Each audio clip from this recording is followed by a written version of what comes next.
Good morning. This is a special Friday edition of Political Paula, and I'm doing this show because our Tuesday, episode 4, got quite a bit of comments and questions. And I always love it, of course, when my young viewers um, message me. And I got a lovely personal message from my viewer, Cece, who is 17. And what I love so much about Cece and her mother and her uncle is that, first of all, Cece has been raised so well to become such a respectful young woman. She still calls me Mrs. Luciano, even though I've told her she can call me Paula. She's a real sweetheart. And she has shared this show with people in her class and even her health teacher. And this actually is a question that she sent me about Tuesday's show, which had to do with all these research studies, and we mentioned smoking and we mentioned alcohol use. And Cece has asked me many questions in the past about smoking. Her mother is a smoker, and she's not ashamed of it. And her mother has always told Cece that she cannot smoke until she is 18 if she chooses to smoke at all. And that's because it's against the law. And I keep telling Cece that, and Cece agrees that her mother will not allow her to break the law, but that her mother will also not hold anything against her if she would choose to start smoking. Her uncle, who is the most important male figure in Cece's life, also is a non-smoker, but does not lecture or judge his sister for smoking. So this turned out to be something that Cece was told in health class by her health teacher. And I love this teacher already. I love her already because, first of all, and before you all start losing your minds, she is teaching seniors in high school. She's teaching older children. And she admitted to her class that she's a smoker. And she also said that she is not ashamed of smoking and she does not regret starting smoking. So Cece asked me, and she also shared my show with her teacher who loved it. And she's going to share this show with her teacher. So first of all, kudos to Cece's health teacher because you were honest with your students. And this is what our young adults want from us. They want us to be honest. And they don't want us saying, do as I say, not as I do. So here's the question from Cece. Miss Paula, do you regret starting smoking? And again, Cece always makes me think. And I had to really think about it because my first automatic response would be no. It's just part of my life. But then I had to think about it. Okay, now I started smoking later in life. I started smoking my own cigarettes. I would bum a cigarette here and there or bum one from my mom, but I was buying my own pack smoker when I turned 25 after a very horrible, actually almost death experience after I had an ectopic pregnancy and I almost died because of a complication with anesthesia. And I was very depressed and very upset, and smoking got me through that. And that's when I started smoking for myself, there went the earring. I knew it was going to go. So let's just take the other one out too. They go in the trash. Okay, live show. So that's when I started buying my own packs of cigarettes. And by the way, back then they were like $1.20 a pack. So, okay, so do I regret smoking? Cece, here's what I would tell you today as a 17-year-old young lady who next year will legally be able to smoke if you choose to. I don't regret smoking because of any health issues that I'm afraid of or because of any of that kind of stuff. I'm healthy. I feel good. I have no health issues due to my smoking, and I'm almost 53 years old. So, look, I don't know what the future holds. All I know is that someday I'm going to get sick with something. And if it's something that brought me joy every day or helped me relieve stress like smoking does for me, then okay, fine. But I don't regret smoking. Here's what I regret. If I had known, my 25-year-old self had known that within 15 years, 10 years actually, that I would start being considered a pariah, by my friends, by my family, who all decided to quit smoking. See, when I was 25, everybody I knew smoked. Everybody. My family, my mother. When I met my husband, he was a smoker. Everybody smoked, and everybody was allowed to smoke everywhere. There were no smoking sections in restaurants, but there were no smoking restaurants. There were certainly no smoking bars. And nobody punished you financially for using a legal tobacco product like they do today. Okay? So if my 25-year-old self had known that in 10 to 15 years from 25, I would be forced to stand in the rain, to stand in a snowstorm, to stand in 20-degree temperatures, to stand in 110-degree heat waves, to use my legal product, maybe I wouldn't have started. If I would have known that health insurance companies would be allowed to discriminate against me simply because I use the product, even though it has caused me no health problems, and charge me double or triple what they charge a non-smoker, maybe I wouldn't have started. If I would have known the lectures and the looks and the evil stares and little 5-year-olds coming up to me saying I'm going to die and I'm going to kill them because I smoke, I don't know, maybe I wouldn't have started smoking. My husband was a smoker and he loved it. He enjoyed it and he didn't have any health issues, but he quit smoking because the life insurance company was charging him double, $6,000 a year for life insurance, even though he was like 35 years old. And when he quit smoking, the life insurance premium went down to $3,000 a year. So that's why my husband quit smoking. He didn't want to. He was very successful at it, thank goodness, because it saves us $3,000 a year. So that's what I would say to you, Cece, to answer your question, is I would never judge you if you start smoking. I don't think your mother would judge you. Your uncle will not judge you. It's going to have to be a decision you make for yourself. Now, you might want to try it, and you might hate it. Some people I know tried smoking, and they hated it. They didn't like it. And if you really don't like it, then don't keep doing it. Here's the other piece of advice I would give to you. Never start doing anything because somebody else is doing it. Okay? If your friends are smoking or your family members are smoking, that's fine. There's nothing wrong with that. But if it's not something you care to do, then don't do it just because they are. I used to really enjoy having a cigarette with my mom. My mom and I used to go out for lunch, or we would sit at my dining room table and talk and have some cigarettes.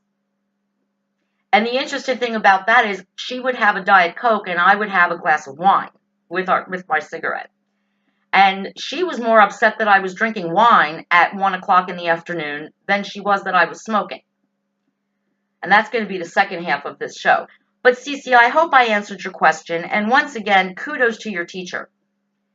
It's always nice when our young people have a teacher, and this teacher has become a friend to Cece.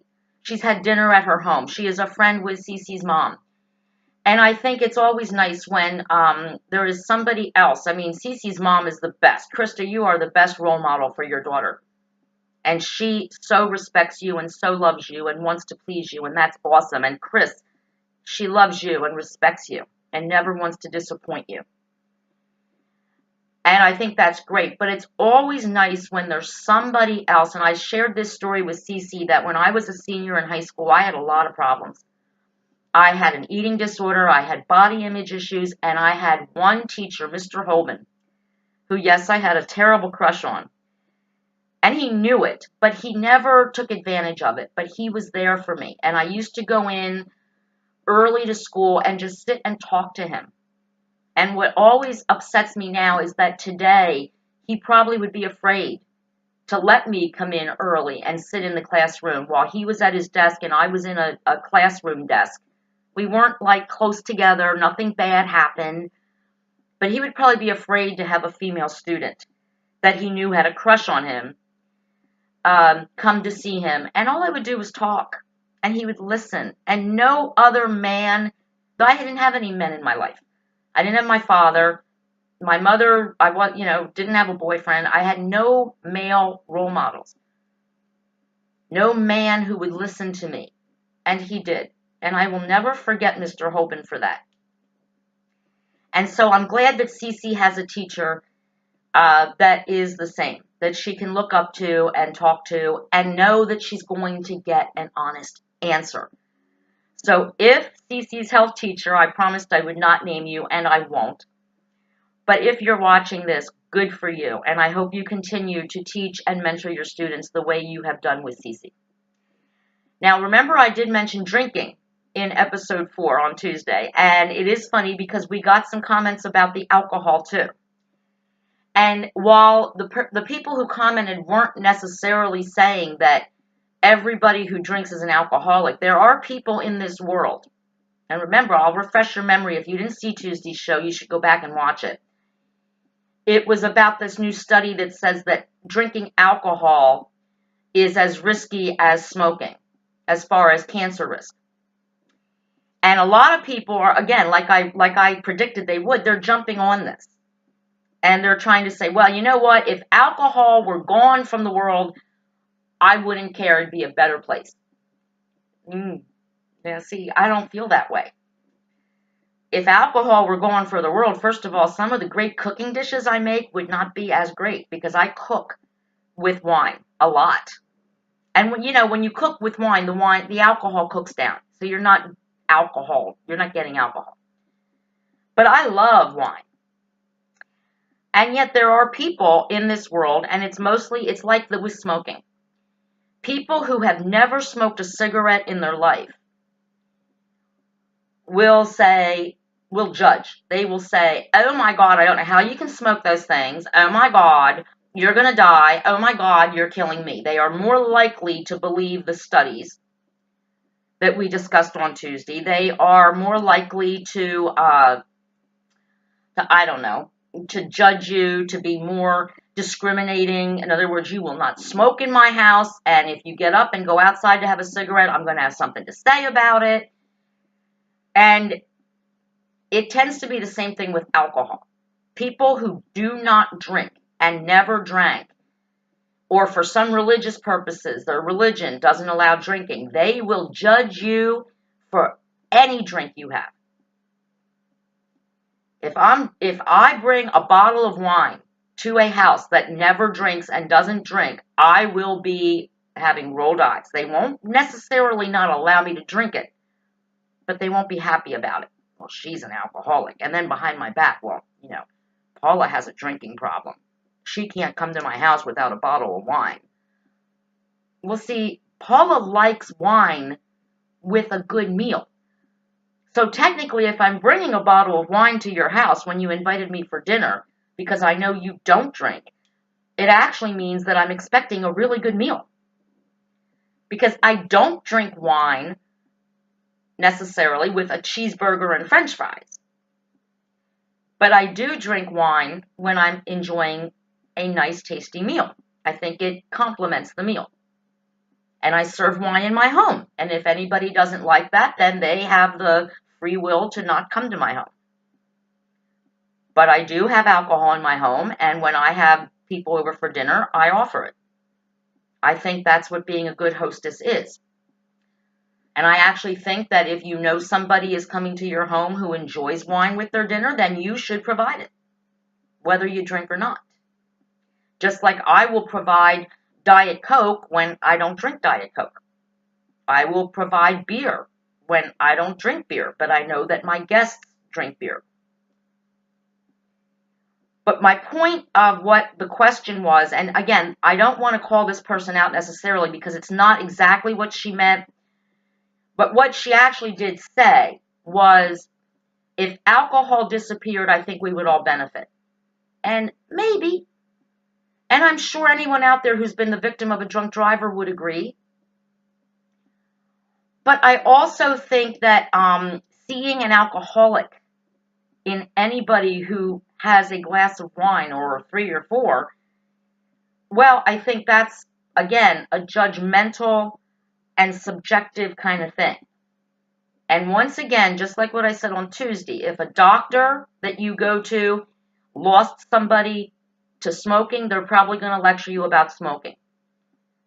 Same thing with a friend or family member when they see that you're smoking. Oh my God.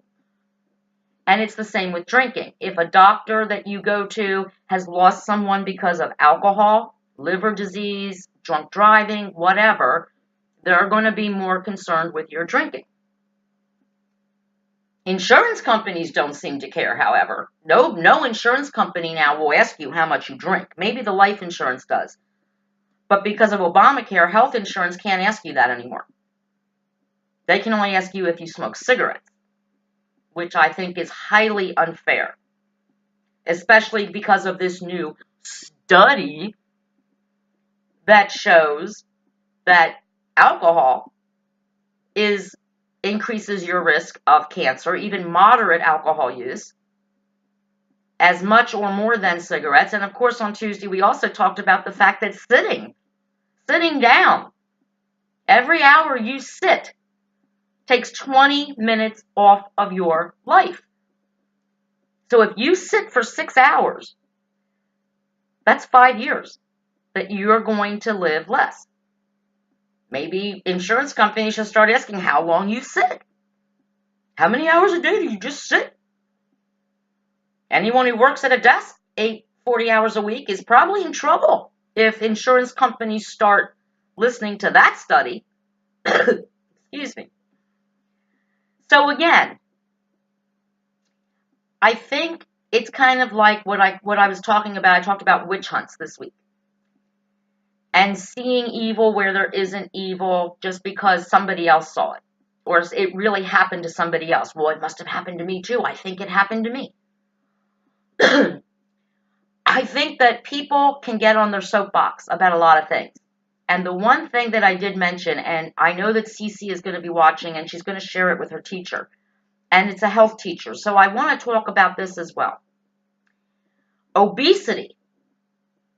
And again, we have to go back to saying being fat is the most deadliest, high-costing epidemic in this country. 5-year-old children are being diagnosed as obese. 10-year-old children are being diagnosed with diabetes. 15-year-olds have high blood pressure in our country. And yet everybody is saying, no, fat people are beautiful. Fat people are going on Sports Illustrated saying, I love my curvaceous body. No, your body isn't curvaceous. You're fat. And you're unhealthy. I don't give a shit what you look like. I don't know you. If you love the way you look when you look at yourself in the mirror, good for you. But the people who love you might want you to hang around for a while. And if you continue to love your fat body, and you continue to stuff it with burgers and wings and fries, and all the crap you're doing that got you to this point, you will die young. You will die before me, a smoker. You'll die before me, a drinker. Maybe even, as some people tell me, I'm a functioning alcoholic. Well, fine, then I'm a functioning alcoholic. Make sure you put the functioning in bold letters. I do pretty good. I do 3 to 4 shows a week, and I drink, and I smoke, and I make it through each show. Miraculously. So this is what we need to be educating people on, because one thing, again, it's not just studies that say fat people die younger. Fat people have more chronic health issues. More than smokers, by the way. So maybe we need to continue to talk about that instead of everybody screaming, oh, you can't call me fat, that's discrimination. Well, you can't call me an alcoholic because I drink wine either. And you shouldn't be able to kick me out into a snowstorm to smoke a legal cigarette or charge me triple for health insurance while the fat people pay less than I do. And you know what?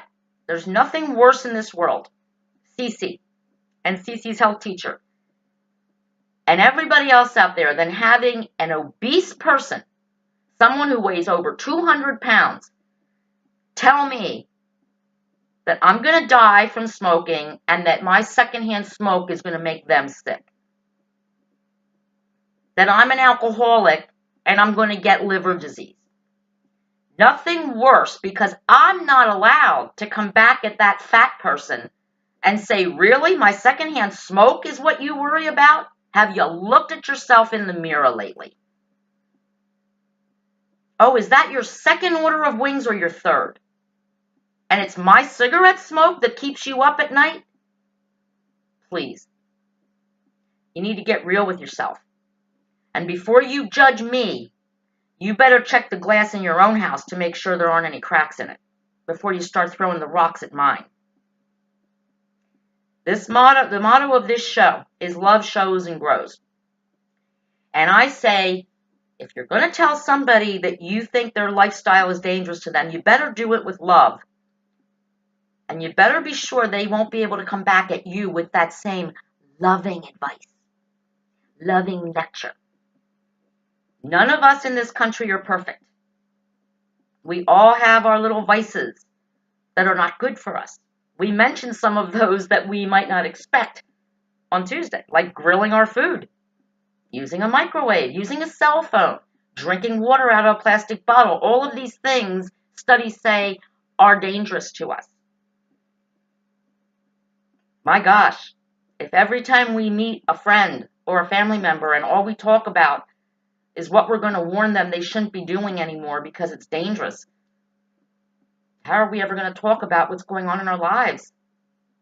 What's new? We'll just spend the time lecturing each other about how we think someone else should live their life. And that's the answer to your question, my dear Cece. Live your life by your terms. And take the advice that I've given you. If you do decide that you want to start smoking, make sure that you understand that there are financial consequences. You will be charged more for health insurance, life insurance. You will be charged taxes, outrageous taxes. When you buy your cigarettes, they're very expensive. And you will be shunned. You will be forced to go outside in all kinds of nasty weather. And again, you have to make the decision for yourself. You will. But at least at your age now, never having smoked, you can make the decision with the knowledge that this is the way you're going to be treated. When I started smoking, it was something you did. Everybody did it. It was a social thing. Nobody had a problem with it. So I went in blind. I had no idea this was coming. You, my dear, have the knowledge, which is so important. So you know before you go and buy your first pack of cigarettes. So the decision, as always, my dear, is up to you. And I love you, Cece. Your questions really make me think. And I can't wait to see what happens to you after you graduate and how far you're going to go, because I think it's going to be a long way and you're going to do a lot of good stuff in your life. So listen, this is the last show for the week. Next week, there's going to be 2 shows, Tuesday and Wednesday, and I think you'll find them interesting. I know I'm going to enjoy talking about the topics. Topics are holidays. Yay! So have a wonderful, safe weekend, everybody. Cece, you better be watching this show either at lunchtime or when you get home from school. Have a good weekend. Love shows and grows. Political Paula is out.